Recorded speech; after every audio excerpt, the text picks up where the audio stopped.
Call to order for the regular meeting of the Board of Directors, International Village Condominium Association of Monday, May 20th, 2013. Roll call, please, Madam Secretary. Marvin Town. Here. Colette Gosman. Here. Francis Mesereau here. Mark Richmond. Here. Thank you. Sandy Best. Here. Sandy? Yeah. John Labriola. Here. Gerald Harrow. He's here too? We have four. Yes. May I have a motion to waive the reading of the minutes of and accept as presented of the previous meetings? Or should we go to each meeting? The meeting of March 18th, the meeting of April 15th, and the special meeting of May 1. May I have a motion? I motion to waive the reading of the minutes of March 18th, April 15th, and May 1. May 1st, and accept as presented. Do I have a second? I second it. Call the roll. Colette Gosman. Yes. Francis Mesereau, yes. Mark Richmond. Yes. Thank you. Sandy Best. John Labriola. Gerald Harrow. Yes. Marvin Town. Yes. Unanimous.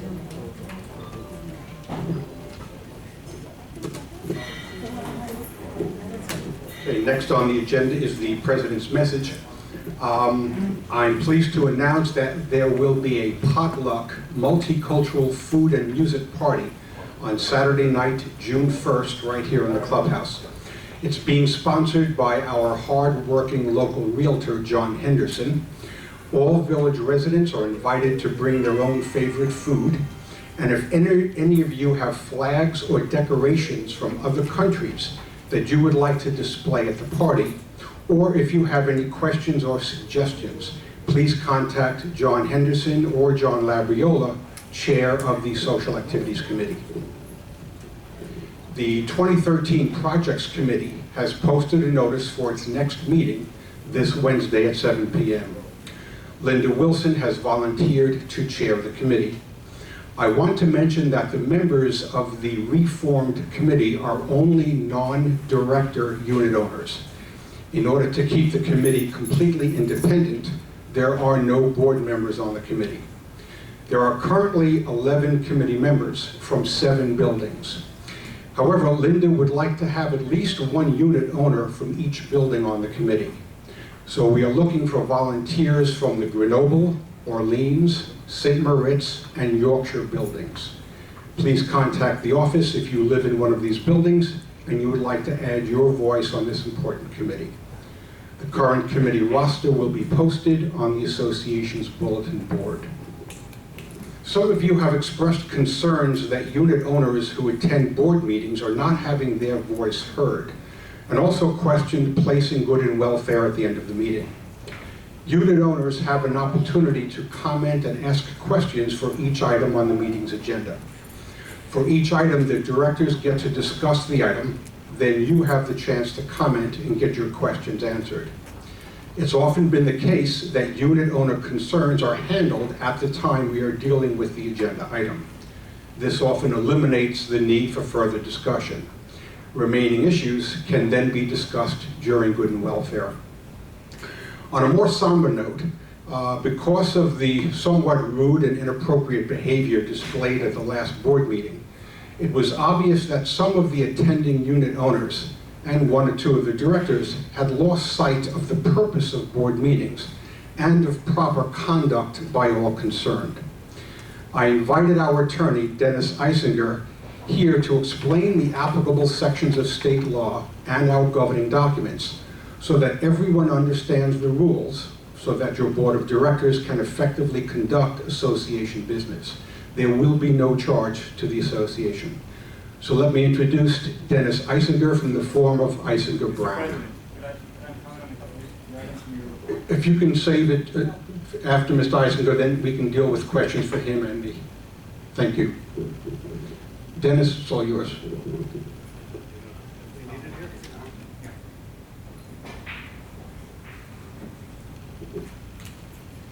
Can Can everyone hear me without it? No.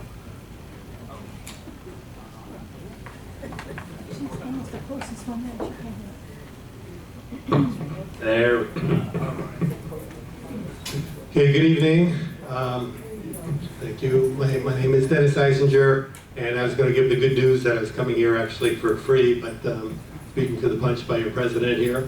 I actually like coming to board meetings, meetings of associations, and kind of like meeting board members and the individuals.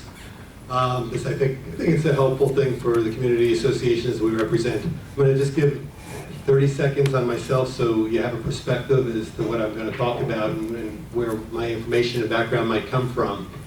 I've been practicing 33 years, mostly in the community association realm. My firm represents approximately 600 or so condominium and homeowner associations. I'm an adjunct professor at law, teaching condominium and community development law at the University of Florida Law School. I've been doing that for about 10 years. I'm a licensed provider for CAM, Community Association Management Managers licensing requirements that they have to fulfill every year or two.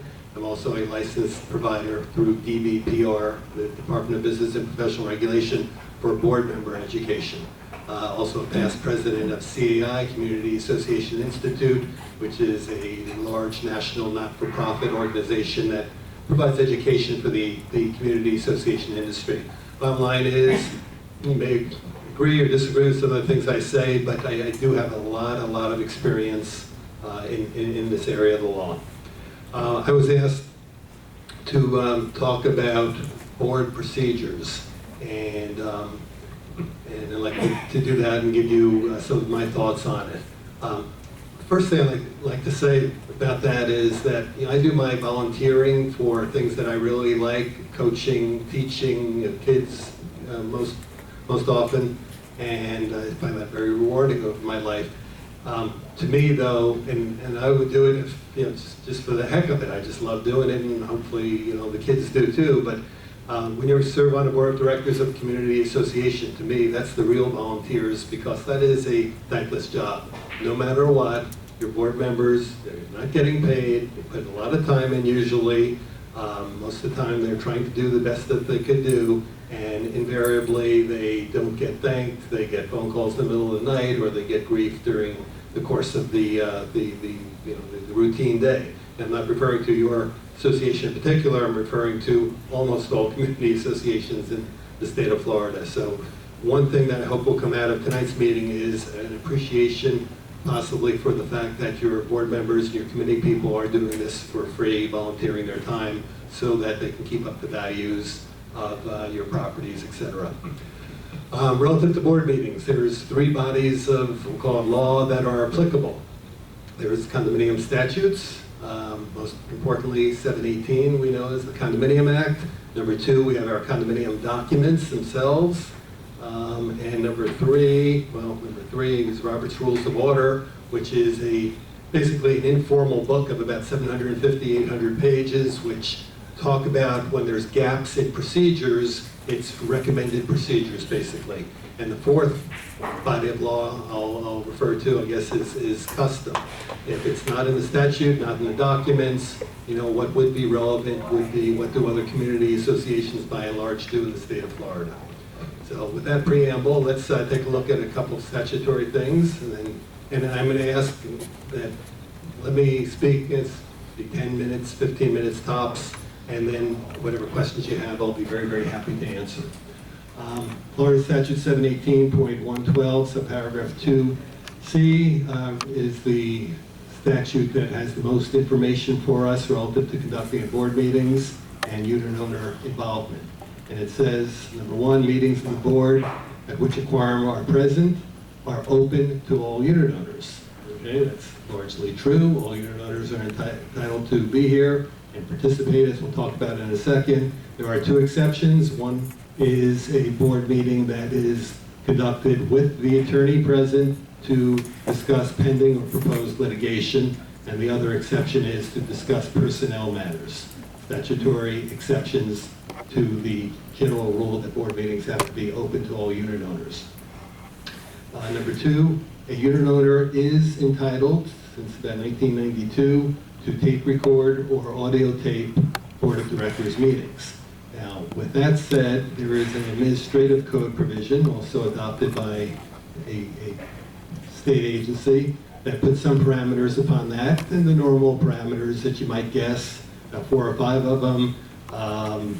That advance notice has to be given that the meeting will be audio taped to the Board of Directors, that the meeting will be audio taped or videotaped, that it will be equipment that does not produce distracting sound or light emissions. Audio and video equipment shall be assembled and placed in position in advance of the meeting, and anyone videotaping or recording the meeting shall not be permitted to move around during the meeting. I.e., it just has to be in advance and not disruptive to the meeting, so that's all fine and good, and it's an absolute inherent right of unit owners at board meetings to tape or videotape or audio tape. Another right that unit owners have is, per statute, the right to attend the meetings also includes the right to speak at the meetings with reference to all designated agenda items. Okay, right from the statute, the idea that when that was put in is that it's not an open session that will allow for meetings to go for hours into the night, hours and hours. It has to be controlled speech, and controlled speech by definition here is only on items that are designated on the agenda. I do recommend that, strongly recommend, that unit owners have the right to speak on agenda items that are going to be voted upon before the vote, not after the vote. Statute doesn't say that, but obviously it makes a lot more sense for the board to take input before there might be a vote on a particular issue rather than after. And it's only on designated agenda items.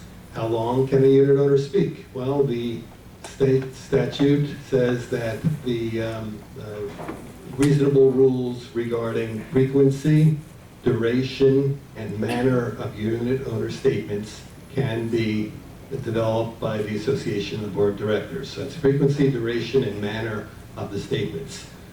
We know by at least one case out there that putting a restriction of no more than 3 minutes on an agenda item per member wishing to speak has been deemed to be reasonable. That's not to say that a 2-minute rule would not be reasonable, but I do know that a 3-minute limitation would be. And obviously rules regarding decorum and sticking to the topic, etc., are certainly rules that would be reasonable under this situation. Okay, that's it. And we're going to talk about in a couple of minutes, actually, the good and welfare, which appears that you have at the end too. I'm going to get back to that, but let's go a couple more things in the statute. Notice to the unit owners. What kind of notice are you entitled to as to the board meeting? Well, the statute says 48 hours notice, posted conspicuous place on the condominium property, 48 hours in advance. And that's the only notice for most board meetings that you're entitled to have. Per your bylaws, there's a provision in there that says that each board member shall get written or personal notice at least 73 days in advance.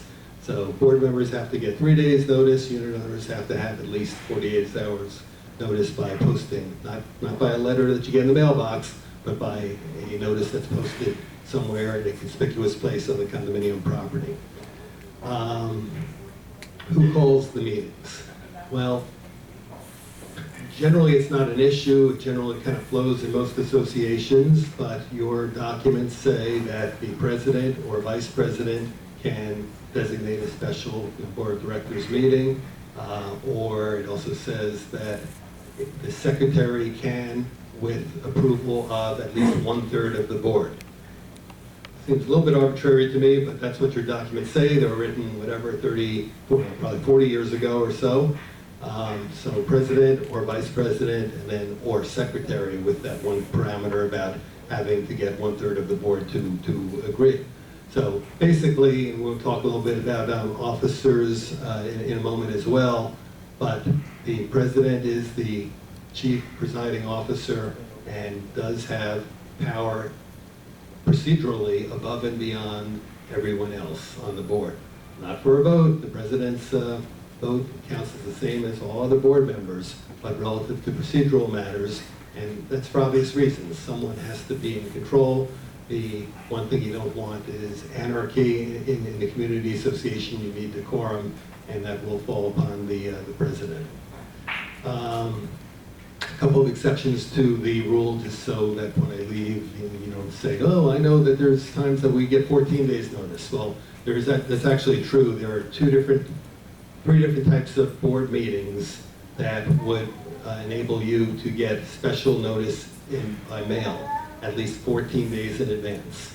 One, when you get your the budget meeting is going to come up, you're entitled to receive a copy of the budget in advance and a notice of that meeting. Number two, special assessments. If there's a special assessment, statute says that you get special notice of that. And finally, if there is a rule being proposed that affects the usage within a unit. And it usually doesn't happen, but if there is a rule like that, that also would be entitle you to special notice. Okay, go to the other page here. Let's talk about a few other things. So that's, believe it or not, that's really all that's addressed in the Florida statutes and the administrative code. And a few other things tangentially or whatever, but those are the principal things. Let's talk about a couple of other things. One, the presiding officer concept. Per your documents in section 4.9 of the bylaws, it says that the president is the presiding officer, chairman of the board, if you will, of your association. It also is set forth in section 6.2 to 6.5, I think, talk about the specific responsibilities and duties of your officers, and also in 6.2 it reiterates that. Between that paragraph, those two paragraphs in your documents, as well as the provision in your documents that say who can establish the board meeting, to me, even though I can't give you a specific place exactly where it otherwise says that, that also entitles the one who calls the meeting to set the agenda. Doesn't mean that things can't be brought up at a board meeting where someone could could raise an issue and say, well, it's not on the agenda, so I want this to be considered for the next board meeting. And someone can make a motion, and if it carries to be discussed at the next board meeting, so be it, then it'll be on the next board meeting. But other than that, then generally it's going to be the president who gets to establish the agenda for a meeting, hopefully with input from other board members, management, whatever. But ultimately, it falls upon the president. Recall of directors. If you don't like a director and you want them removed, then per Florida law, you can do that with or without cause. No reason or good reason. But you need to get a majority of all unit owners in the condominium, 50% plus one, sign off on a petition to get rid of that board member. Let's say the board is the one who elects the officers. Okay? Unit owners elect the board members elect the officers. Let's say there desires to be a change of officers. Well, that is a majority vote by the board members to oust an officer. An officer doesn't get off the board if he's voted out as, secretary or whatever. He's just no longer the secretary. He's still on the board with a regular vote, but not an officer. Vacancies on the board. Per Florida law, it says that, your documents say, I think it's section 4.3, that vacancies on the board and someone's term, they leave because of death, resignation, whatever. Your documents in section 4.3 of the bylaws say that the vacancy is filled by the remaining board members.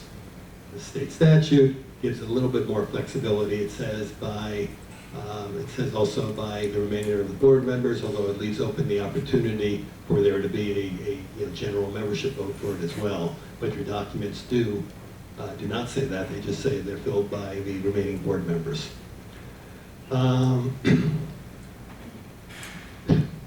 And I hate talking about this because it shouldn't come down to this, and hopefully meetings are smooth and quiet and civil and decorum and whatever. But What happens if they're not? What happens if there's a crying baby? No, I'm kidding. just a joke. Crying babies. What do you do if there is talk that gets out of hand? In the olden days, you had sergeants of arms, and we still technically do under Robert's Rules of Order. No, please, I was kidding. Please, thank you. You had a sergeant of arms who, in olden days, really had some police power almost, possibly. But, we don't really do that these days. We have security officers, but we really need to be in a civil board meeting where everyone just recognizes that everyone is entitled to their opinion, their thoughts, and as long as you follow the rules, there ultimately will be due process and an opportunity to be heard. But can the board put on limitations regarding, not the unit owners, we've already talked about that. Unit owners can only speak on designated items for whatever prescribed maximum time. But sometimes the board members could get out of hand. And the board then can, possibly the president as the presiding officer, but it would be my recommendation that any rules that you put upon board member participation relative to speech, length, sticking to topics, for example, that be done by procedural rules so that everyone's on the same page and they know the rules. And again, some people may not like that, and they may think they can always talk about anything that they want to, but I think the bulk of the people in our society, and hopefully in your community, will recognize that rules are there for a purpose. I mean, they just are, especially for not-for-profit organizations such as this. What could the board do when there is someone is just unruly? I've been to meetings where they're just, really, really rowdy unit owners or board members or a combination or whatever. And what my suggestion has been in the past to other community associations that we represent is probably the best way to do it, or one possible way, is to have the temporary adjournment of the meeting. You can have a permanent adjournment till, to the next meeting, the next month or 2 weeks later, but then everyone gets hurt by that because they left work early, they missed dinner to come here. That's unfair to those who did show up, hoping to hear what was going on in their community. But you could do that if need be to take away the one person who might be dominating a meeting. Or the other way to do it is to do a temporary adjournment right there, whereby until things chill out for a few minutes or so, then you get back to business.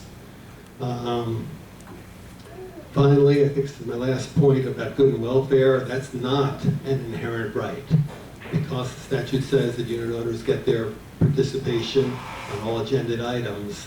Then a lot of associations do not, on top of that, have good and welfare.